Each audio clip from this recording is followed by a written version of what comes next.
আসসালামু আলাইকুম। খুবই গুরুত্বপূর্ণ একটি ভিডিও আজকে আপনাদের সামনে উপস্থাপন করছি। নতুন পুরাতন সকল খামারিদের জন্য, বিশেষ করে নতুন খামারিদের জন্য আরও গুরুত্বপূর্ণ। এখানে দেখতে পাচ্ছেন ফার্মি মুরগিগুলো সকালে অর্থাৎ খাবার ওদেরকে দেওয়া হয়েছে। যাই হোক, আমাদের রোদে মাশাআল্লাহ আমার খামারে সকালবেলার মিষ্টি রোদটাই আমার মুরগিগুলোর গায়ে পড়ে, আপনারা দেখতে পাচ্ছেন, যার জন্য আমার মুরগিগুলো সম্পূর্ণ একটা শীতের প্রোটেক্ট পায়।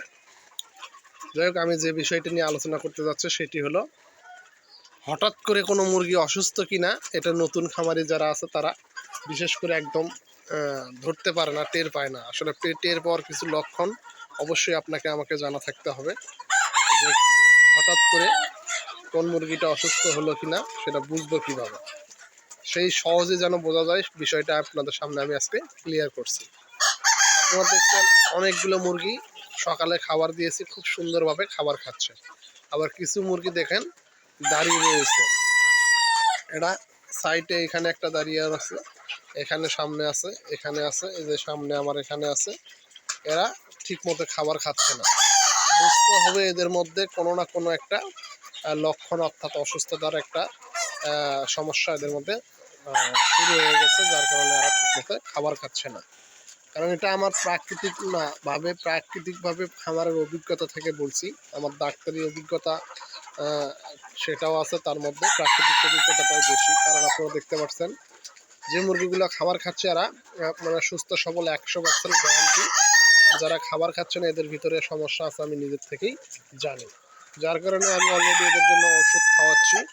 আর বড় মুরগি যেহেতু 4 মাস বয়স রানিং পার হয়ে যাচ্ছে, এখানে এদের জন্য প্রথমে আমি একটা অ্যান্টিবায়োটিক ব্যবহার করতেছি, সাথে ফার্স্ট বেড যেটা জ্বরের ঔষধ ব্যবহার করতেছি।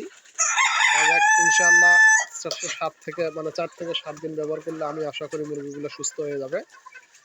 আপনারা যারা নতুন খামারি ভাইয়েরা আছেন তারা এটা সহজ মাধ্যম দিলাম। তবে আরেকটা বিষয় লক্ষ্য রাখবেন যে সবগুলো মুরগি খাবার খেলে বাকি মুরগি যারা খাবার খাচ্ছে না ওদের সবসময় পর্যবেক্ষণ করতে হবে এবং ঔষধ খাওয়াতে হবে, এবং পানি লিটারের যে মানে পরিষ্কার পরিচ্ছন্নতা অবশ্যই থাকবে, এবং পানিটা 3 বেলায় যেন পরিষ্কার পরিচ্ছন্ন পানি দেওয়া হয় সেই বিষয়টি লক্ষ্য রাখবেন। আর পানিটা ওষুধের মাধ্যমে পানিটা সাথে ওষুধটা প্রয়োগ করবেন, এবং মুরগি যারা খাচ্ছে না ওদেরকে লক্ষ্য রাখবেন ওরা যেন ঔষধের পানিটা অবশ্যই খায়। এই বিষয়টা আপনাকে খেয়াল রাখতে হবে। যাই হোক, আরও কিছু গুরুত্বপূর্ণ টপিক এবং তথ্য আপনাদের সামনে আমি সামনের ভিডিওতে দেব। আজকের ভিডিওতে আমি বেশি সময় দিতে পারতেছি না, তারপরেও আপনাদের গুরুত্বপূর্ণ একটা পয়েন্ট জানালাম।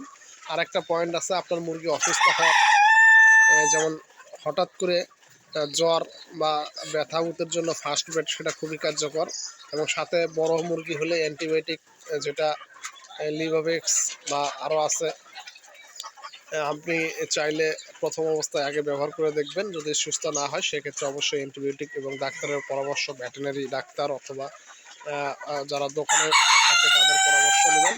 তবে ডাক্তারি পরামর্শ ছাড়া কোনো ঔষধ নিজের প্র্যাকটিক্যাল ব্যবহার করতে যাবেন না। যদি আপনার অভিজ্ঞতা থাকে পুরাতন 2-4 বছর খামারের অভিজ্ঞতা, সেক্ষেত্রে আপনাকে প্রাথমিক চিকিৎসা আপনি নিতে পারেন।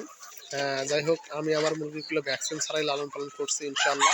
আপনাদের যদি ইচ্ছা থাকে আমার সাথে যোগাযোগ করতে পারেন বাচ্চার জন্য। সামনে আমি বাচ্চা উৎপাদন করতে যাচ্ছি